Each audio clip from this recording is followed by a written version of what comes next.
Hi guys, I'm Alessandra Fish. I'll be your host for today. And I'm here with Melanie Gilbert, a reporter for the Lowell Sun, and we'll be talking about local journalism. Thank you so much for joining us today, Melanie. Well, thank you for having me. It's a pleasure to be here. So I brought a little something for you. This is called Sanders syrup, and it's this kind of gives me introduction to myself. So this syrup, this company is only in Michigan, but they ship all over the United States, and for all I know, the world as well. But it's a confectionery candy company, and they make fudge, they make cakes, they make syrup. So this syrup is really, I'm going to use a Boston phrase here, wicked good. Wicked good. Yeah, you get a little bit of that, and you put it in your coffee and stir it up, and you're going to be golden. So that's a nice way to introduce two things about me. A, I'm from Detroit, and B, I love sugar. So I feel like we can connect on one of those two things. Definitely. So can you share a little bit about yourself, Melanie? You know, interestingly, I don't have a journalism degree. English is my background. And I got into journalism sort of backwards. I was working for the government in the Customs Department, immigration and and drug enforcement. And I was writing all these papers and all these policy things and, you know, budget the stuff. And I was really good at it. But I was thinking, you know, it's kind of dry. And if I'm that good a writer, maybe I should spread my wings a bit. And I was looking out my window at the Detroit News, which was like a block away. And I thought, you know, I'm just going to go up there and apply. And, you know, because they can tell me no. So what? I already have a job, right? And so I applied, and they hired me, which was a shock. Because it wasn't like I wasn't confident. I was just not, I wouldn't say I was like super deliberate about it. Do you know what I mean? Like I just walked over there and went to the lobby and asked for an application. It was kind of a lark in a way. And then I got the job working in the features department in the editorial. I started out at the bottom, sort of like an editorial assistant, which is sort of, you do everything nobody else wants to do. But it was a great way to learn the ropes. You know, it's kind of like my internship. And from there, I just worked my way up and worked at the Detroit News for, I think, almost 10 years. And then I took a little bit of a break and raised my family, and then I came back into it right before COVID. So how I got to the Lowell Sun was that I decided just to apply for another newspaper position, and they were hiring. Which is, you know, I don't know if this is one of your questions, but which is pretty amazing given the state of newspapers, because mostly I think people think about newspapers as contracting. And the Lowell Sun isn't contracting. I wouldn't say they're expanding, but I think they're pretty stable. And I think the Detroit News was considered, you know, you have your top tier papers, Washington Post, New York Times, San Francisco Examiner, LA Times. What's another one? Wall Street Journal. Is the Christian Science Monitor still publishing? I guess so. That was a big paper back in the day. And Atlanta Journal-Constitution, which is a very credible, it's not a super big paper, but they've broken some terrific stories. And that, you know, the Detroit News was below that. It was like a mid-tier paper. Super busy, maybe reached 600,000 people at its peak, and statewide. Yeah. And I think the Lowell Sun circulation is maybe around $40,000 to $50,000, so or 50,000 people. So it's a big difference. But I think those mid-sized community newspapers really plug a hole that something like the Boston Globe, which I don't know if that's a top tier, I'm guessing that's a mid-tier paper similar to the Detroit News, wouldn't plug. I mean, the Boston Globe isn't interested in what Lowell is doing unless something horribly goes wrong, you know, like a flood or a disaster of some sort or a notorious crime. So I guess my point is that they're not really covering Lowell like Lowell needs to be covered. Yeah. And that's where a little under-market player like the Lowell Sun can come in and really lift up the newspaper business and inform their readers. Do you remember the first stories? Well, you know, I started out as yes, actually. I started out as a, great question, man. I started out doing calendar and, you know, knick-knack stuff, you know, little filler that people love. Like, for instance, at the Lowell Sun, one of my most popular features is the 5-minute read, which is a 20-inch, 20 inches, maybe 500 words. but it's little things that are going on in the community, and people love that. When I say, oh, I'm Melanie Gilbert with the Lowell Sun, they'll say, oh, you write the 5-minute read. And write is a big word, because I don't write it, I compile it.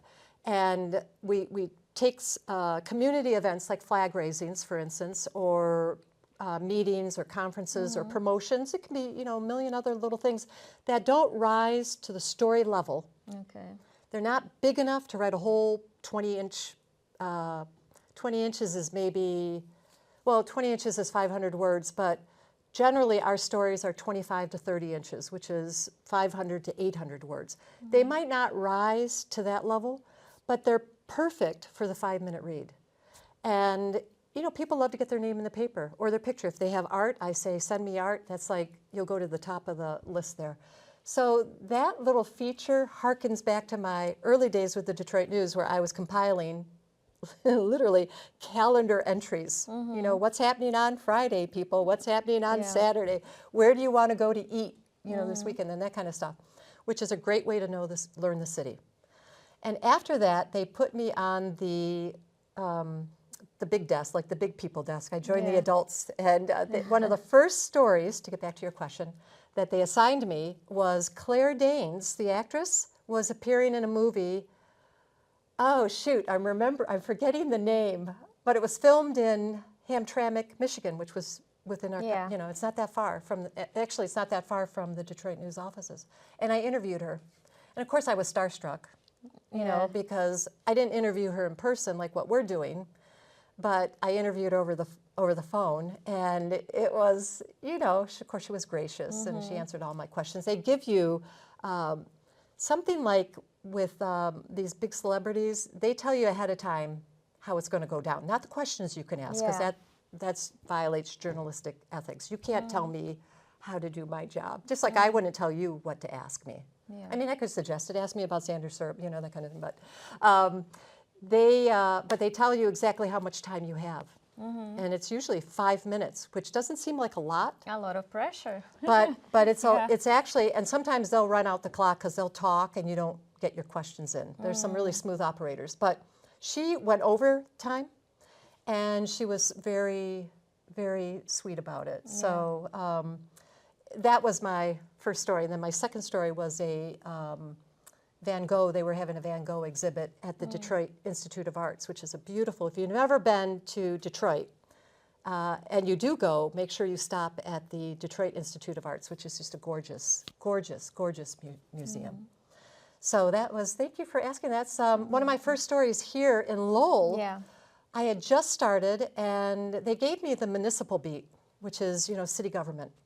And I think they were thinking, well, the municipal beat, nobody wants to cover the municipal beat because it's a bunch of meetings and, it's your bread and butter at LTC, right? I mean, you do the school committee, you do the Conservation Commission meeting, you do planning board, zoning board, and that's all the stuff I cover. I depend on LTC. I watch it in real time, but I always watch all my meetings twice. So the first time I watch it in real time because that gives you the vibe. And then I watch it a second time at 2 times the speed. So like 1 hour will be 20 minutes, maybe. And that's just to get the flow. And so they put me on the municipal beat, which I think a lot of people, I'm spitballing here, but I think a lot of people think, oh, municipal, boring. But man, that's where the action is. That's where everything, you want to know COVID numbers? Board of Health. You want to know whether there's going to be enough money in the budget to pay your salary if you're a municipal employee? City Council. You want to know whether they're going to close the schools or have summer school programs over the summer when school is closed? School Committee. Like if you want to know whether they're going to be able to build a 5-story building near a wetland? Conservation Commission. Like everything that's happening that matters to the residents of Lowell is happening in those meetings. It's really a diamond in the rough, those meetings. I can't get enough. I love municipal. So my first story for the Lowell Sun was I attended City Council in person. I sat up in the gallery because I didn't know, it was my first time there, and the place was packed. I was like, really? These people really are grooving for municipal city council meetings. So I'm sitting up in the balcony, and I didn't really know the politics, and the motion on the agenda was to declare that racism I can't remember the exact wording, but it was that racism leads to public, or it leads to a public health issue or something like that. So it was very conditional, very tentative. And I didn't know the backstory is that that motion had been proposed 2 years ago during COVID, or right before COVID, I guess, or during COVID 2020 or something. And it had been shot down, like didn't even make it to a hearing, basically. And so then that explained why the joint was packed. Yes. So these people were getting another bite of the apple. That was June 2022, and it was electric. Like, I don't know anything about this city. I don't know any of these people who are speaking. So I don't have any skin in the game. I don't even have a dog in the fight. I mean, I'm just there as a witness. I'm just recording it. But I could tell that this was very fraught. Like, I could tell without knowing, oh, that's Youngjo Choi from CBA, so I better pay attention. I didn't know any of these people. And it's kind of sweet to be in that position. You don't get that many chances in life where you're coming in cold and you have no idea who's who and what's what, so you're just reading it as it happens. There's nothing prejudicing you or, I don't know, you know what I'm saying, coloring your perception about what's going on. You don't have any bias, nothing. And so I'm sort of watching from the balcony and trying to, listen and take notes at the same time. And so Councilor Eric Gitzier made a substitute motion that racism is a public health issue. And you could it gives me goosebumps just to think about it now. And you could tell, and then Rita Mercier changed her vote, which, come to find out, given her history, was substantial. So, it was a very, I thought, oh, I am so in. I am down for this. This is my kind of people. So, and it went from there. So that was a difficult story because I had to bring myself up to speed. In the news business, you don't have a lot of time to do a deep dive into nuts and bolts. And it was challenging. You talk about stress, when you're doing your show and you're trying to do your intro or ask your questions and, get it right the first time. It's, it can be unnerving.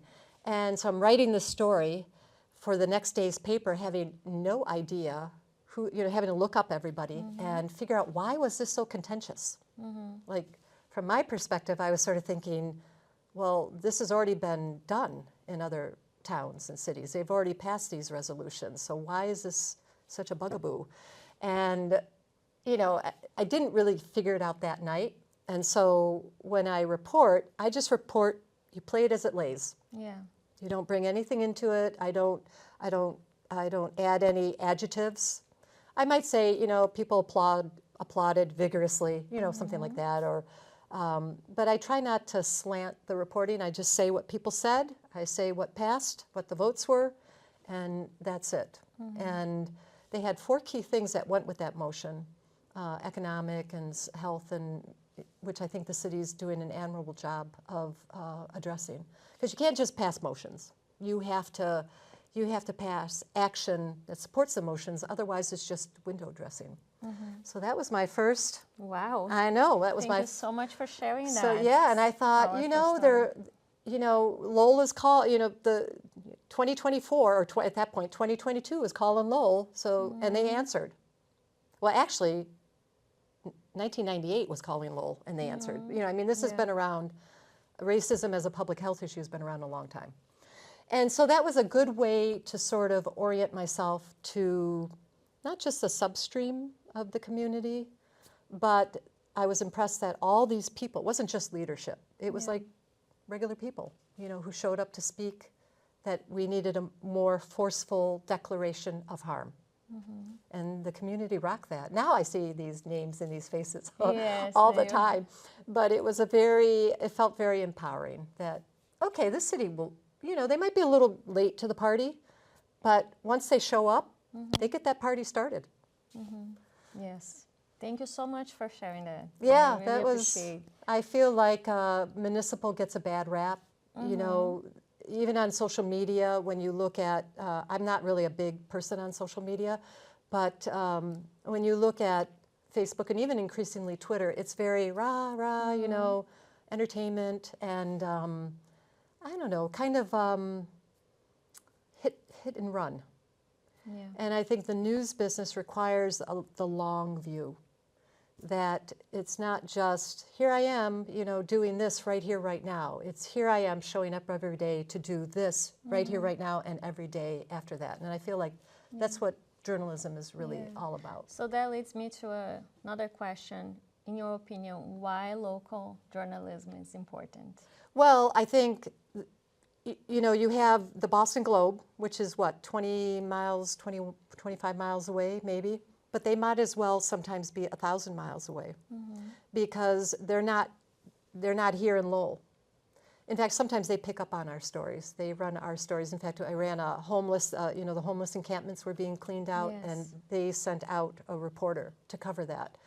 And, but I think sometimes, and this is my prejudice because I'm a big fan of local news, but not just because I work for it, but because you grow up a lot, maybe not so much anymore, but you grew up with community newspapers, I'm sure, that were produced locally, that came out once a week, and then you had your regular paper. But your community news, that's where they did the weddings and the anniversaries and the graduations. It was like, low-hanging fruit, but important. Yes. That's the kind of stuff that it's not just obituaries, which is always one of the most popular sections of the paper, but it's not just the personal stuff. That sort of anchors the news. But then you build on that relationship. People read the paper and they think, oh, I know Joey. Oh, I didn't know he joined the Marines. Or, I know so-and-so. I didn't know they got a scholarship to blah, blah, blah. And that connects people to your paper. So it's relatable, right? It's very relatable, and I feel like our 5-minute read, to tie this together, does that. It's my little area. If you're not, we don't put weddings or in the 5-minute read or stuff like that. Sometimes 50th anniversaries or if you turn 100. But, it's a little place to lift up the community underneath. And so I think local news is that glue. Sure, I'm a subscriber to the Boston Globe. I'm a subscriber to a bunch of papers. But I also am a subscriber to my old hometown paper in Detroit, and I'm a subscriber to my local paper in my town where I live, which is Arlington. And I think getting that sort of breadth of news from a bunch of different layers is important. And then you can, you'll only get the national news. I don't know, I think that's missing the boat, right? You're going to get a very, I feel like you just have to have a little bit of it's like family, Sure. You talk one-on-one with your siblings, and that might be different from the conversation you have with your parents. And I kind of think like the Boston Globe is the conversation you'd have with your parents. And, the local news is the conversation you're having with everybody else, your friends and family. So I think there's still a solid place.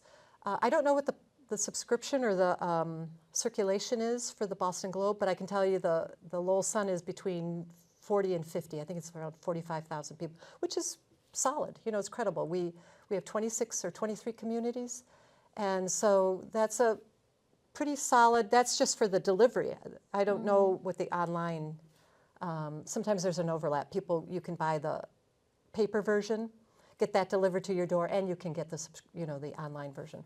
But the point is that there's lots of ways to access information. So if you want to know about Lowell, you're not going to get it from the Boston Globe. Yeah, sure. Not generally speaking. Whereas I think we can play up. We can punch up.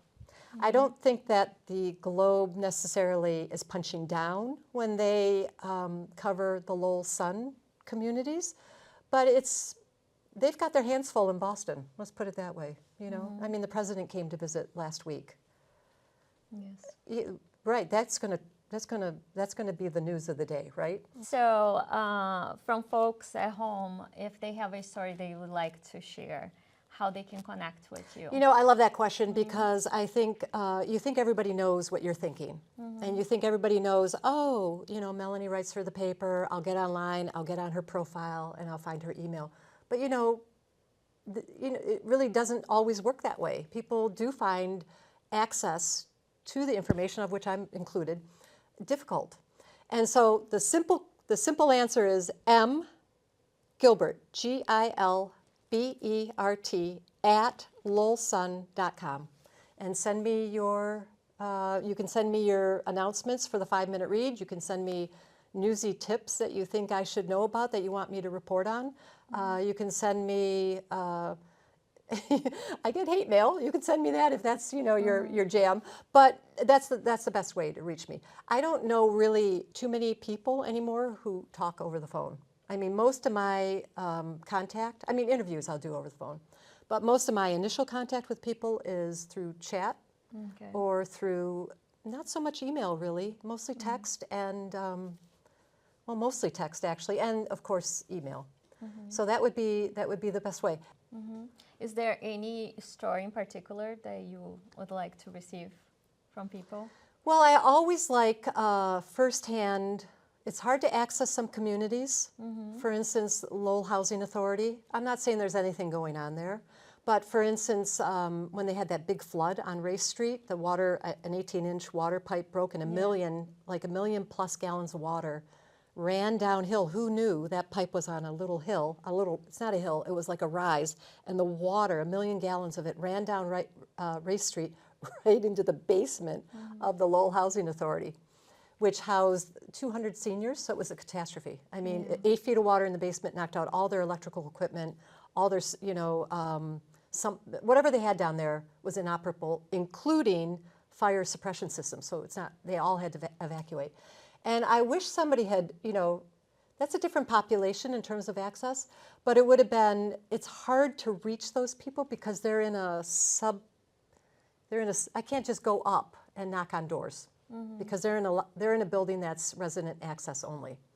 So those kind of things are tricky because, I always welcome Lowell Housing Authority people who want to share something. When I worked for a very hyper-local paper called Your Arlington, one of the things I covered was the Housing Authority, and I depended on those residents to pick up the phone or send me an.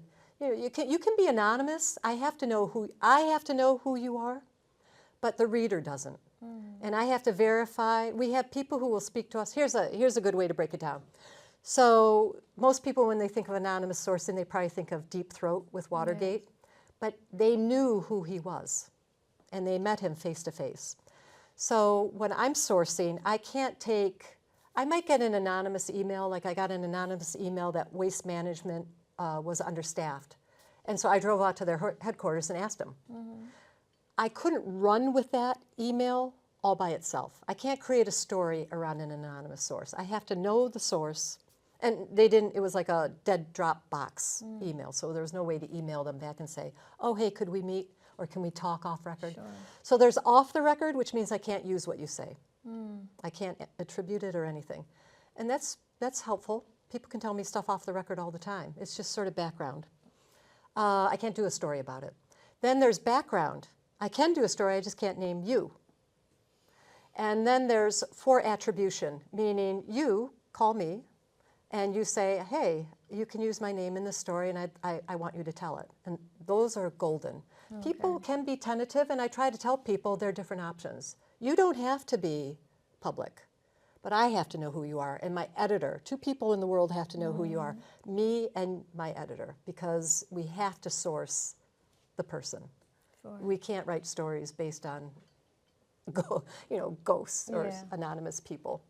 So that's a big, I think that would be, when we were talking about social media, I see on social media all the time, they're sourcing, but is it? Like, where's this news coming from? And traditionally that's called rumors because you can't verify it. That rumor might end up being true, but if it's not, how do you go back and fix that news, so to speak? Sure. So the traditional news takes longer because it's more complete. It's more precise. It's more careful because we don't want to get sued. Yeah, sure. And not just sued. I mean, it's more than that. We don't want to hurt people. So one of the things I do love is going to the court, Lowell District Court, and pulling files because it's all right there in black and white. There's a motion, there's a transcript, there's a filing. That's fact. Whether you believe that fact or not, it's black and white. I can report that till the cows come home. So courtroom reporting is kind of fun because whether or not you believe it, it doesn't matter. That's up to you to decide. Yeah. I can report it. And I can report it to you as somebody who's reading this and deciding, All right, well, I don't like that story. Okay, but the fact is that that paper trail exists someplace. So there's lots of ways to come at stories. The best way is just to email me, and we'll go from there. It was a delight to be here with you. Thank you so much for watching. I'm Alessandra Fisher. I was speaking with Melanie Gilbert and covering for LTC Lowellian today. Thank you for watching. Thank you.